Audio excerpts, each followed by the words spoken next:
Magkano ino-offer ni Senator? Ano pa lang. Tip pa lang, paldo na.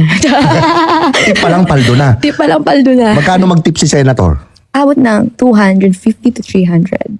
250 to 300. Yes, Wala pang nangyayari to. Wala pa po. Ganun ang senador, ano? Grabe, no? Napaka, ano, no? Opo. Napaka-generous pala nila, no? Kasi galing sa tax. Oo nga, no? Mga galing sa tax, mas lalo si ano. Ay, nako. Okay. Tapos, okay, ito question ko ngayon. Yung mga minention mo sa aking mayor or senator, Yes. nakita mo nag-hearing sa Senado. Nandun ba sila sa listahan na to? Wala siya. Wala. Wala siya. Wala sa listahan. Wala siya. Nandun sa hearing, yung mga nag-offer? Nandun. Nandun. Oo, nandun syempre. Nako, okay, ito na lang, final. Yung nandun sa hearing na senator, bigyan mo ko initials lang. Pwede ba yun? Oo, initials lang. First name, last name. First name, last name. Hala, sobrang dali kasi. Sige lang. Initials. Initials. Gitna na lang.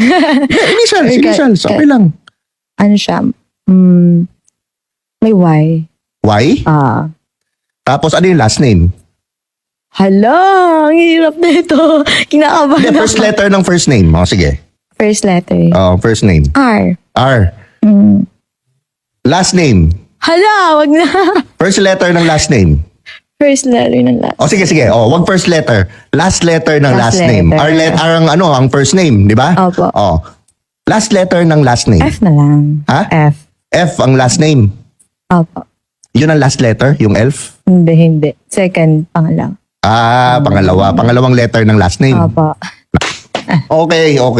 Parang comment nyo nga guys, tingnan natin yung sino. Dali, sino yung mga first letter ng first name R, tapos okay. Yung second letter or third letter, no? F, no? Yes, comment nyo nga.